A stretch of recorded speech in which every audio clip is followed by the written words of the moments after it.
Vació el fondo universitario de nuestra hija y huyó con su amante. Estaba destrozada, hasta que mi hija de 14 años sonrió y dijo: «Mamá, no te preocupes. Yo me encargo». Días después, él llamó gritando: «Si aún no estás suscrito al canal, haz clic en el botón de suscripción y activa la campanita para no perderte ninguna de nuestras historias. Tu apoyo significa todo para nosotros». Si esta historia te parece interesante, déjale un like. También me encantaría saber de qué ciudad eres, déjanos el nombre de tu ciudad en los comentarios. Ahora, empecemos con la historia. Encontré a Javier, mi esposo durante 20 años, metiendo ropa en una maleta cuando entré en nuestro dormitorio. No hubo una explicación, ni siquiera un cruce de miradas, solo el movimiento frenético de sus manos, doblando camisas y pantalones como si la casa estuviera en llamas. El sonido de la cremallera de un bolsillo interior rasgó el silencio de la mañana. «¿Qué estás haciendo?», pregunté, mi voz apenas un susurro que se sentía ridículamente pequeño en la tensión que llenaba la habitación. Ni siquiera levantó la vista. «Hago lo que debí haber hecho hace años», respondió, y sus palabras me golpearon con la fuerza de un golpe físico. 20 años de matrimonio, y así es como terminaba. Él, arrojando ropa a un equipaje mientras yo permanecía de pie en pijama, completamente desprevenida. «Javier, detente». Agarré su brazo, pero me lo quitó de encima como si fuera una extraña, un obstáculo molesto en su camino. «Háblame. ¿Qué está pasando?». Finalmente, sus ojos se encontraron con los míos, y lo que vi en ellos me aterrorizó. «Nada. Ni culpa, ni tristeza, ni arrepentimiento. Solo una determinación fría y pulida, como el acero. Me voy, Isabela. Hoy mismo». El mundo a mi alrededor comenzó a girar. Esto no podía ser real. Apenas ayer, habíamos estado hablando sobre las solicitudes para la universidad de nuestra hija, Sofía, durante la cena.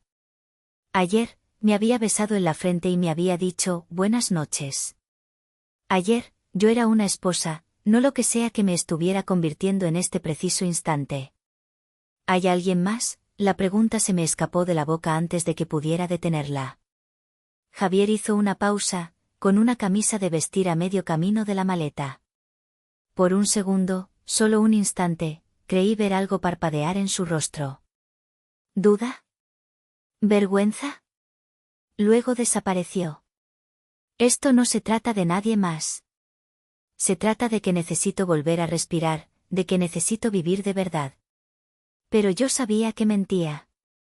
La forma en que evitaba mirarme directamente, la forma en que su teléfono había estado boca abajo sobre la mesita de noche durante meses, las reuniones tardías, que se alargaban cada vez más. Había estado reprimiendo esas sospechas durante tanto tiempo que se habían convertido en un ruido de fondo en mi vida, pero ahora, en el silencio ensordecedor de nuestra habitación, gritaban. «¿A dónde irás?», mi voz sonaba pequeña, patética. Odié cómo sonaba. «Ya lo resolveré», dijo, cerrando la maleta con una finalidad que me heló la sangre. El clic de las cerraduras fue como el sonido de una puerta de celda cerrándose. «Necesito que transfieras mi mitad de los ahorros a mi cuenta personal». Ahí fue cuando el verdadero pánico se instaló. El dinero. El fondo para la Universidad de Sofía. Nuestras cuentas conjuntas. Todo lo que habíamos construido juntos. Corrí escaleras abajo, mis pies descalzos golpeando la madera del suelo. En la cocina, Sofía levantó la vista de su tazón de cereales, la preocupación arrugando su rostro de 14 años. «Mamá, ¿qué pasa?». «Nada, cariño. Papá solo se va de viaje», la mentira me supo amarga en la boca. Agarré mi portátil de la encimera y, con los dedos temblorosos, inicié sesión en nuestra cuenta bancaria. La página tardó una eternidad en cargarse, cada segundo estirándose en una agonía de anticipación. Finalmente, los números aparecieron en la pantalla y me quedé mirando, incrédula. Nuestra cuenta corriente mostraba 247,83 €. Nuestra cuenta de ahorros, la que habíamos alimentado religiosamente durante 2 décadas, mostraba un cero rotundo. Y el fondo para la Universidad de Sofía, el que debería haber tenido 150.000 euros, el futuro por el que ambos habíamos trabajado tan duro, cero. Un cero enorme y burlón. No, la palabra salió como un susurro ahogado. No, no, no. Refresqué la página, rezando para que fuera un error del sistema, un fallo técnico. Los números no cambiaron. Hice clic en el historial de transacciones, mi corazón latiendo con fuerza contra mis costillas. Allí estaba. Hacía 3 días, mientras yo estaba en mi club de lectura, Javier lo había transferido todo. Todo. No solo su mitad, no solo nuestro dinero compartido, sino también el futuro de Sofía. Mis manos temblaban tanto que apenas podía sostener el ratón. Llamé al banco, aferrándome a la última pizca de esperanza de que todo fuera un malentendido horrible. La voz tranquila y profesional del representante de servicio al cliente al otro lado de la línea solo confirmó lo que ya sabía pero no podía aceptar. Javier tenía acceso completo a todas las cuentas. Las transferencias eran legítimas. No había nada que pudieran hacer. Mamá, la voz de Sofía parecía venir de muy lejos. Me estás asustando. Levanté la vista hacia mi hija. Realmente la miré. Todavía llevaba su uniforme escolar, su cabello oscuro recogido en una cola de caballo, su mochila lista junto a la puerta. No tenía idea de que su padre acababa de robar su futuro y se había marchado. No tenía idea de que el mundo que conocía se había derrumbado bajo sus pies. El sonido de unos pasos en la escalera nos hizo girar a ambas. Javier apareció, arrastrando su maleta detrás de él. Pasó a nuestro lado como si fuéramos muebles, dirigiéndose directamente a la puerta principal. Eso es todo, encontré mi voz, y sonó más fuerte de lo que esperaba, afilada por la rabia y la incredulidad. 20 años y simplemente te vas. Se detuvo con la mano en el pomo de la puerta. Ni siquiera se giró para mirarme. Te dejé un mensaje de voz explicándolo todo. No quiero un mensaje de voz, exploté. Quiero que mires a tu hija a los ojos y le expliques por qué la estás abandonando. Lentamente, Sofía se levantó de la mesa del desayuno. No lloró, no corrió hacia él, no le suplicó que se quedara. Simplemente lo observó con esos ojos inteligentes y oscuros que eran tan parecidos a los suyos, una mirada tranquila y evaluadora que parecía impropia de su edad. Javier finalmente la miró, quizás durante 3 segundos. Fue una mirada fugaz, desprovista de cualquier emoción paternal. Lo entenderás cuando seas mayor, le dijo. Luego me miró a mí. No hagas esto más difícil de lo que ya es. La puerta se cerró detrás de él con un clic silencioso que, de alguna manera, sonó más fuerte que si la hubiera golpeado. Sofía y yo nos quedamos en el repentino silencio de nuestra cocina. La cafetera gorgoteaba. El frigorífico zumbaba. Afuera, el motor de un coche arrancó y se alejó, llevándose consigo la vida que yo conocía. ¿Va a volver?, preguntó Sofía, su voz era un murmullo plano. Quería mentirle. Quería protegerla, decirle que papá solo necesitaba algo de tiempo, que todo se arreglaría. Pero al mirar su rostro, su expresión serena y expectante, me di cuenta de que ya sabía la respuesta. La mentira sería un insulto a su inteligencia. No lo creo, cariño, dije suavemente. Ella asintió, procesando esta información de la misma manera que procesaba todo lo demás en su vida, con una cuidadosa consideración, como si estuviera resolviendo un problema de matemáticas. ¿Se llevó nuestro dinero? La pregunta me tomó por sorpresa. ¿Cómo podía saberlo? ¿Cómo? Lo vi en tu cara cuando mirabas el portátil, dijo simplemente. Parte de él, dije con cuidado, sin querer revelarle la magnitud del desastre. Mi fondo para la universidad también. No era una pregunta. Era una afirmación. No pude hablar. Solo asentí, sintiendo como las lágrimas comenzaban a quemarme los ojos. Sofía recogió su tazón de cereales y lo llevó al fregadero. Lo enjuagó, lo secó y lo guardó en el armario con una precisión metódica. Luego se giró hacia mí, con una expresión que nunca antes había visto en su joven rostro. Era una mezcla de determinación, frialdad y una calma inquietante. Mamá, no te preocupes. Yo me encargo. Las palabras fueron tan inesperadas, tan tranquilamente pronunciadas, que casi me río. ¿Encargarse de qué? Tenía 14 años. ¿De qué podía encargarse?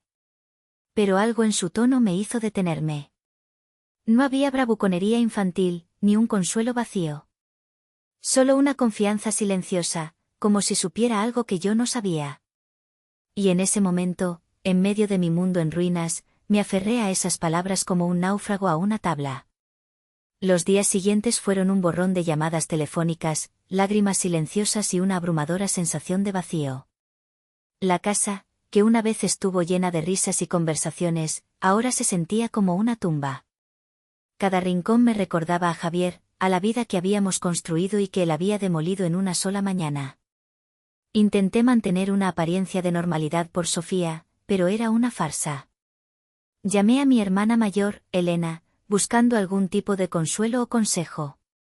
No puedo creer que haya hecho esto, sollozaba yo al teléfono. Se llevó todo, Elena. El dinero de la universidad de Sofía, todo. Es un monstruo, Isabela. Siempre lo supe, la voz de Elena era dura, pero sabía que debajo había una profunda preocupación por mí. Tienes que ser fuerte por Sofía. Pero ser fuerte se sentía imposible. Mientras tanto, Sofía se movía por nuestro mundo destrozado como si nada hubiera cambiado. Se levantaba a la misma hora, hacía sus deberes, preparaba su almuerzo para el día siguiente. Su rutina era su armadura. Por la noche, desde mi habitación, oía el tecleo constante de su ordenador. Un sonido rápido y rítmico que se prolongaba hasta altas horas. Supuse que era su forma de escapar, de sumergirse en los videojuegos o en las redes sociales para no pensar en la traición de su padre. Me sentía culpable por no poder ofrecerle un consuelo mejor. Aproximadamente una semana después de que Javier se fuera, llegó el verdadero golpe. Entre la pila de correo basura y facturas, había un sobreoficial del banco. Lo abrí con manos temblorosas, esperando más malas noticias sobre nuestras cuentas. Lo que encontré fue mucho peor. Era una notificación de ejecución hipotecaria. El papel se me cayó de las manos. Javier no solo había vaciado nuestras cuentas. Había hipotecado en secreto nuestra casa, el único activo importante que nos quedaba. Había firmado un préstamo de 200.000 euros y, por supuesto, no había hecho ni un solo pago. El banco nos daba 30 días para pagar la totalidad de la deuda o nos pondrían en la calle. El suelo desapareció bajo mis pies. Me apoyé en la pared para no caerme, el pánico me ahogaba. No era solo el dinero de la universidad, era nuestro hogar. El lugar donde Sofía había crecido. Nos iba a dejar sin nada, absolutamente sin nada. Volví a llamar a Elena, esta vez en un estado de histeria total. Vamos a perder la casa, Elena. Nos va a dejar en la calle. Mientras mi hermana intentaba calmarme, el sonido del tecleo de Sofía continuaba desde el piso de arriba. Constante. Metódico. Imperturbable. Y de repente, ese sonido ya no me pareció el de una niña escapando de la realidad. Sonaba como el de alguien trabajando. Esa noche, después de colgar con Elena, subí las escaleras con una taza de té para Sofía. La preocupación por ella era un nudo apretado en mi pecho. ¿Cómo podía estar tan tranquila? ¿Estaba reprimiendo todo su dolor? Llamé suavemente a su puerta. Adelante, respondió su voz clara. Empujé la puerta y la encontré sentada en su escritorio, la pantalla de su portátil en ángulo, alejada de mí. La cerró rápidamente cuando entré. Demasiado rápido. Te traje un poco de té, cariño. Gracias, mamá, dijo, tomando la taza sin hacer contacto visual. Mientras dejaba la taza en su mesita de noche, mi mirada se posó en su escritorio. Había papeles esparcidos, su agenda escolar, algunos libros de texto. Nada inusual a primera vista, pero había algo deliberado en cómo estaba todo colocado. Y entonces lo vi, parcialmente oculto bajo su libro de biología. Era una hoja de papel doblada. Una impresión. ¿En qué estabas trabajando?, pregunté casualmente, mi corazón comenzando a latir un poco más rápido. Un informe de historia sobre la revolución industrial, respondió ella, abriendo de nuevo su portátil. Pero esta vez, fui más rápida. Vi un destello de lo que parecía ser un programa de correo electrónico, no un documento de Word. Mi instinto maternal, afilado por el miedo y la desesperación de los últimos días, se apoderó de mí. Antes de que pudiera detenerme, extendí la mano y cogí el papel doblado. Mamá, no, comenzó ella, pero ya era tarde. Lo desdoblé. Era una cadena de correos electrónicos impresos. Los nombres en la parte superior hicieron que la sangre se me helara en las venas, Javier y una tal Valeria. Los mensajes estaban fechados desde hacía 6 semanas. Hablaban de horarios para encontrarse, de reservas de hotel en la costa, y de algo sobre manejar la situación con Isabela cuando llegue el momento. Me senté pesadamente en la cama de Sofía, mirando la evidencia en mis manos. Mi hija de 14 años había accedido de alguna manera a los correos electrónicos privados de su padre. ¿Cómo? Fue todo lo que pude articular. Sofía suspiró, un sonido extrañamente maduro para su edad. Se levantó, cerró la puerta de su dormitorio y luego se sentó a mi lado en la cama. No había pánico en sus ojos, ni vergüenza por haber sido descubierta. Solo una tranquila resignación. Papá no es muy bueno con las contraseñas, dijo simplemente. ¿Desde cuándo lo sabes, Sofía? ¿Desde cuándo sabes lo de esta? ¿Valeria? Desde hace unos 2 meses. Lo del dinero, lo descubrí el día antes de que se fuera. Vi las transferencias pendientes. 2 meses. Mi hija había estado viviendo con este conocimiento, sola, mientras yo seguía felizmente ignorante. Me sentí enferma. ¿Por qué no me lo dijiste? Quería estar segura, su voz era firme. Y quería averiguar qué hacer al respecto. Decírtelo solo te habría hecho daño antes de tiempo. Necesitaba un plan. La miré, realmente la miré, y vi a una extraña. Esta no era mi niña. Era alguien más. Alguien que había construido muros a su alrededor mientras yo no estaba mirando. ¿Qué más sabes?, le pregunté, mi voz temblorosa. Sofía se levantó y sacó un cuaderno de espiral de debajo de su colchón. Me lo entregó sin dudarlo. Las páginas estaban llenas de notas escritas a mano, capturas de pantalla impresas, diagramas que no podía entender y listas de números. Papá cree que es listo, pero es descuidado, explicó. Usa la misma contraseña para todo. No borra su historial de navegación. Ni siquiera cierra la sesión de sus cuentas. Pasé página tras página de documentación meticulosa, registros financieros, capturas de pantalla de mensajes de texto, lo que parecían itinerarios de viaje. Mi hija había estado llevando a cabo una vigilancia sobre su propio padre. Esto es, luché por encontrar las palabras. Esto es increíble y aterrador. Aprendí la mayor parte en tutoriales de YouTube, dijo, como si fuera la cosa más normal del mundo. La seguridad informática es realmente interesante. De repente, abrió su portátil de nuevo y me lo enseñó. Pero esto es lo importante, mamá. Abrió una carpeta en su escritorio llamada Proyecto Científico.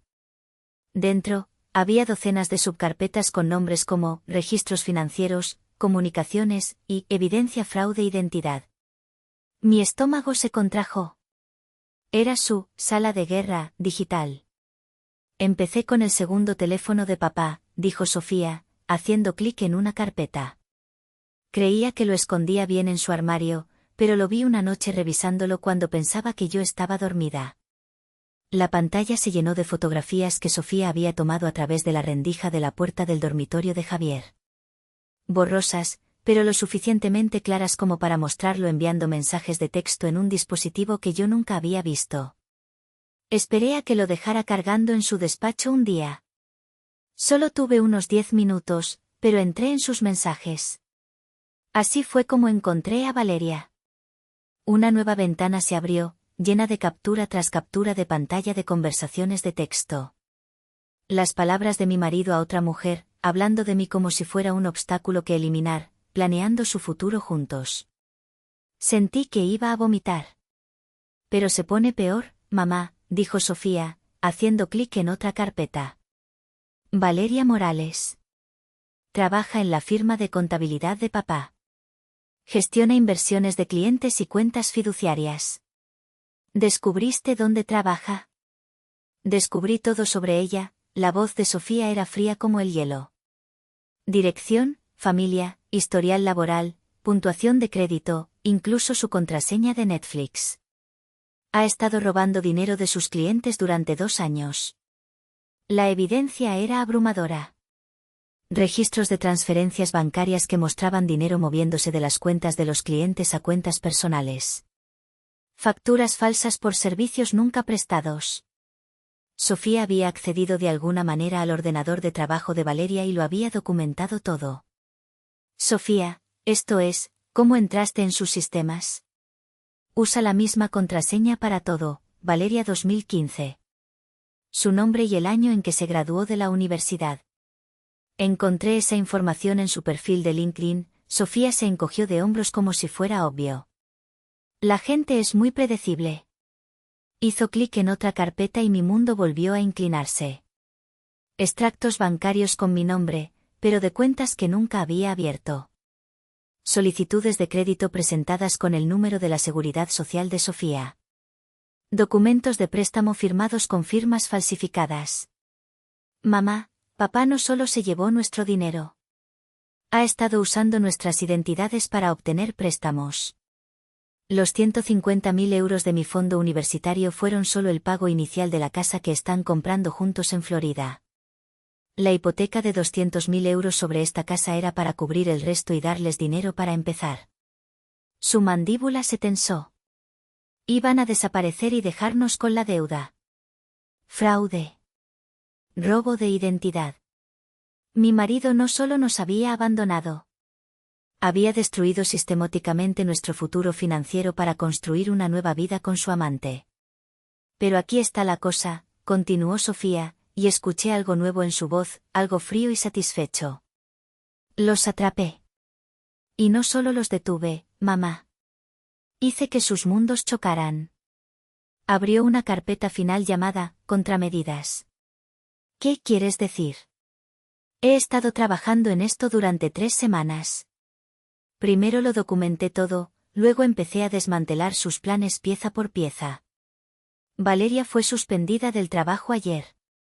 Su jefe recibió un correo electrónico anónimo con toda la evidencia de su malversación. Y la solicitud de hipoteca para la casa de Florida fue marcada y denegada por actividad fraudulenta. Mi boca se abrió. Tú hiciste eso. Ella robó dinero a personas mayores, mamá. Se lo merecía. Pero el golpe de gracia es este, dijo, señalando un último archivo. El padre de Valeria, el señor Morales, es un empresario muy conocido, pero un poco turbio. Descubrí que ha estado evadiendo impuestos durante años. Así que envié una pista anónima a Hacienda, vinculando las transacciones extrañas de papá con las actividades del señor Morales. Ahora mismo, ambos están en el punto de mira de una investigación fiscal a gran escala. Cuando la gente poderosa entra en pánico, comete errores. Y yo estaré allí para documentarlos. Pasaron 2 semanas. 2 semanas en las que viví en un estado de asombro y temor. Miraba a mi hija y veía a una estratega, a una guerrera silenciosa. La calma que antes me inquietaba, ahora la entendía. No era apatía, era control. El teléfono sonó exactamente a las 2:15 de un martes por la tarde. Estaba en la cocina, lavando los platos del almuerzo, cuando el nombre de Javier apareció en la pantalla. Mi corazón se aceleró, pero esta vez no era por anhelo o tristeza. Era por anticipación. Hola, mi voz salió más firme de lo que esperaba. Isabela, la voz de Javier era diferente. Tensa, casi desesperada. Tenemos que hablar. Están pasando cosas muy extrañas. Me sequé las manos en un paño de cocina, mirando hacia el salón donde Sofía estaba, supuestamente, haciendo los deberes. ¿Qué tipo de cosas extrañas? El banco me llamó esta mañana. Todas mis cuentas han sido congeladas por actividad sospechosa. Todo. ¿Y Valeria? Valeria perdió su trabajo la semana pasada. La escoltaron fuera del edificio. Y su padre está siendo investigado por Hacienda. Cree que yo lo delaté. Sus palabras salían atropelladas, ahogadas por el pánico. Sofía apareció en el umbral de la cocina. Caminó tranquilamente hacia la encimera y se sirvió un vaso de agua, pero noté que escuchaba atentamente cada palabra. No entiendo qué tiene que ver eso conmigo, Javier, le dije, manteniendo mi voz neutral. Es demasiada coincidencia. Alguien nos está atacando, Isabela. Alguien con habilidades informáticas serias. Alguien está arruinando nuestras vidas. Sofía se sentó en la mesa de la cocina, abriendo su portátil con una facilidad practicada. Tecleó algo rápidamente. ¿Quién haría algo así?, pregunté, aunque mi estómago ya se revolvía con la respuesta. Eso es lo que intento averiguar. Valeria cree que... Espera. ¿Qué ha sido ese sonido?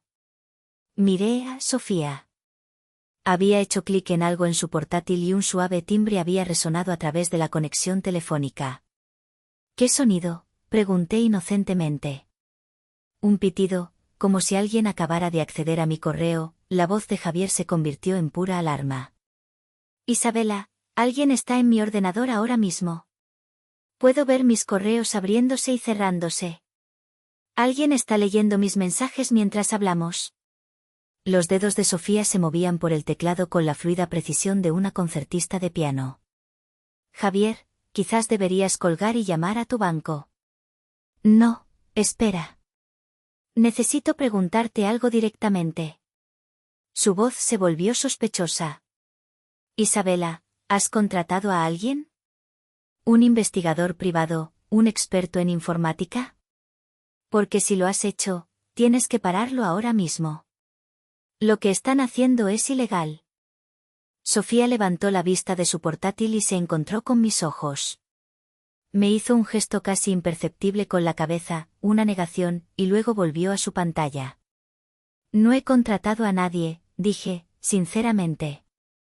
Entonces, ¿quién? Su voz se cortó, reemplazada por el sonido de un tecleo frenético en su extremo de la línea. Alguien acaba de enviar un correo desde mi cuenta a mi jefe. Isabela, se están haciendo pasar por mí. La realización lo golpeó como una tonelada de ladrillos. Alguien no estaba publicando información falsa sobre él. Alguien estaba publicando evidencia real de sus crímenes. Isabela, necesito que entiendas algo. El dinero que cogí, planeaba devolverlo. Valeria y yo íbamos a hacerlo funcionar y luego iba a reponerlo todo silenciosamente. Se suponía que nadie saldría herido. Pero lo cogiste, Javier. Como un préstamo. Era una inversión. Para nuestro futuro. Para el de todos. Su voz se quebró. Su padre iba a ayudarme a montar mi propia firma. Habríamos sido ricos, Isabela. Ricos. Sofía cerró su portátil con un chasquido suave y se levantó. Caminó hacia donde yo estaba y, con delicadeza, me quitó el teléfono de la mano. Hola, papá, su voz era perfectamente tranquila. Sofía. Cariño, gracias a Dios. Sofía, alguien nos está haciendo cosas terribles a mí y a Valeria. Nos están haciendo parecer criminales. Tienes que decirle a tu madre que yo nunca te robaría. Nunca. Pero si me robaste, el tono de Sofía seguía siendo conversacional. Cogiste 150.000 euros de mi cuenta para la universidad y los usaste para comprar una casa en Florida. Y cometiste fraude usando mi número de la Seguridad Social para obtener más crédito. El silencio al otro lado de la línea fue absoluto. Sofía, ¿quién te ha dicho eso? La voz de Javier era un susurro ronco. Nadie me lo dijo. Lo descubrí yo misma. Junto con las copias de los documentos del préstamo falsificados, respondió Sofía, su voz tan firme como el acero. Eso es imposible. Tienes 14 años. ¿No podrías entender? Entiendo que cometiste un robo de identidad. Entiendo que Valeria malversó dinero de sus clientes. Y entiendo que ambos planeabais desaparecer y dejarnos a mamá y a mí con vuestras deudas. He estado observándote durante semanas, papá. La respiración de Javier se volvió audible, entrecortada. ¿Observándome? ¿Qué significa eso? Significa que sé lo del segundo teléfono que creías haber escondido también. Sé lo de las cuentas de inversión falsas que Valeria creó. Y sé que cuando el dinero se acabó y Valeria fue despedida, dejó de devolverte las llamadas. ¿Cómo? ¿Cómo puedes saber eso? Porque estoy monitorizando todas tus comunicaciones. Os he estado viendo a ambos destruiros pieza por pieza. Valeria bloqueó tu número ayer, después de que su padre la repudiara financieramente. Ya ha empezado a salir con otra persona. El sonido que llegó a través del teléfono fue algo entre un sollozo y un grito ahogado. Sofía, por favor. Sé que cometí errores, pero sigo siendo tu padre. Te quiero. Quiero a tu madre. Nunca quise que las cosas llegaran tan lejos. Elegiste a ella por encima de nosotros, papá. Elegiste el dinero por encima de tu familia. Elegiste robar mi futuro para pagar tu nueva vida. La voz de Sofía permaneció firme, factual. Las acciones tienen consecuencias. Tú me enseñaste eso cuando saliste de nuestra casa con tu maleta. Estoy suplicando. Por favor, para. No me queda nada. Estoy viviendo en mi coche. No puedo conseguir un trabajo. Por favor. Sofía me miró mientras pronunciaba sus últimas palabras a su padre.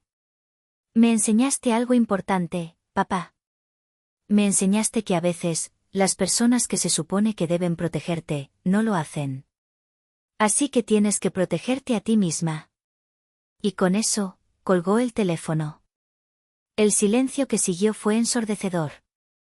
Sofía dejó el teléfono en la encimera y me miró con esos ojos tranquilos y serios.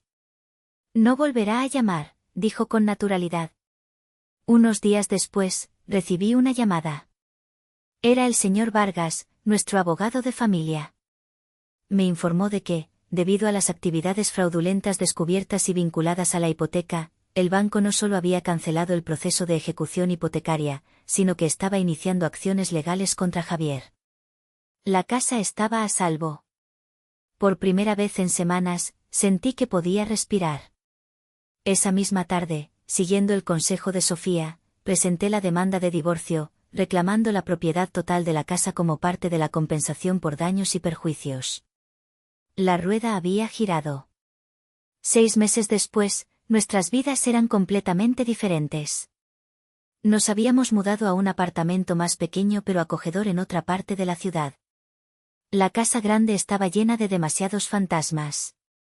La vendimos y usamos el dinero para empezar de nuevo, asegurando un nuevo y sólido fondo universitario para Sofía. Encontré un trabajo a tiempo parcial en una librería local, un lugar tranquilo que me ayudó a sanar. Una tarde, encontré a Sofía trabajando de nuevo en su portátil. Pero cuando miré por encima de su hombro, no vi software de vigilancia ni líneas de código. Era un documento de Word titulado Seguridad Digital para Familias, señales de alerta y estrategias de protección. ¿Qué es esto, cariño? Estoy escribiendo una guía para otros chicos cuyos padres podrían estar robándoles, y para adultos que no saben cómo detectar el fraude financiero, explicó. El documento era sofisticado, claramente escrito e increíblemente completo. Mi hija estaba convirtiendo su experiencia traumática en contenido educativo. Sofía, esto es increíble. He estado investigando el fraude financiero familiar durante semanas. Te sorprendería lo común que es. Una noche, la descubrí en medio de una videollamada. Me detuve fuera de su puerta, escuchando su voz suave y segura. Sé que da miedo descubrir que tu madre ha estado usando tu fondo para la universidad, le decía a alguien al otro lado de la pantalla, pero vas a estar bien. Voy a ayudarte a proteger lo que queda y a asegurarme de que esto no vuelva a suceder. Me di cuenta de que estaba hablando con otro adolescente, probablemente alguien cuya familia estaba siendo destruida de la misma manera que la nuestra. Sofía se había convertido en un salvavidas. Una tarde, mientras ordenaba sus cosas, encontré una tarjeta de visita en su mochila. Estaba diseñada profesionalmente. S. Patterson. Consultora de protección financiera familiar. Sofía, ¿qué es esto? He estado ayudando a familias a asegurar sus finanzas y a recuperarse del fraude durante el último mes. Tengo 6 clientes regulares. Me pagan 75 € la hora. Tomé la tarjeta, estudiando el diseño nítido. ¿Tienes 13 años y diriges un negocio de consultoría? La edad no importa cuando trabajas online. Mis clientes creen que soy una experta adulta en ciberseguridad. He ganado suficiente para reponer la mayor parte de mi fondo universitario. Los números que me mostró en una hoja de cálculo eran asombrosos. Mi hija adolescente había ganado más en un mes de lo que yo ganaba en 3 en la librería. La primavera llegó con una calidez que se sentía como esperanza. El negocio de consultoría de Sofía seguía creciendo. Había empezado a crear recursos educativos gratuitos para que las familias se protegieran. Quiero convertir esto en una organización sin ánimo de lucro cuando cumpla 18, me dijo una noche. Para ofrecer servicios de protección gratuitos a familias que no pueden permitirse consultores privados. Su trauma se había convertido en su misión. Una tarde, mientras leía en el salón, la oí de nuevo en una videollamada. Me acerqué a su puerta. Lo más importante que debes recordar, decía Sofía con su voz tranquila y autoritaria, es que esto no es tu culpa. Se supone que los adultos deben proteger a los niños, no robarles. Cuando no hacen su trabajo, tenemos que aprender a protegernos a nosotros mismos. Me alejé de su puerta con lágrimas en los ojos. No de tristeza, sino de un orgullo abrumador. Javier había intentado quebrarnos, pero en su lugar, había forjado algo inquebrantable. A la mañana siguiente, Sofía apareció para el desayuno, pareciendo una estudiante de secundaria cualquiera. Pero yo ya sabía la verdad. Debajo de ese exterior normal de adolescente había alguien extraordinario. Alguien que había tomado lo peor que le había pasado y lo había convertido en una fuerza para el bien. ¿Lista para el instituto?, le pregunté, besando su frente. Siempre, dijo, echándose la mochila al hombro. Ah, y mamá, te quiero. Yo también te quiero, cariño. Mientras la veía caminar hacia la parada del autobús, me di cuenta de que la traición de Javier no había destruido a nuestra familia. Había revelado de que estábamos hechas realmente. Sofía había ganado más que justicia. Había ganado su futuro y lo estaba usando para asegurar el de innumerables familias más. Javier podía quedarse con su nueva vida, o lo que quedara de ella. Nosotras habíamos construido algo infinitamente más valioso a partir de los pedazos que él había dejado atrás. Habíamos construido esperanza. Él le había quitado la inocencia, pero a cambio le había dado una espada. Y ahora, ella estaba enseñando a toda una generación a blandirla.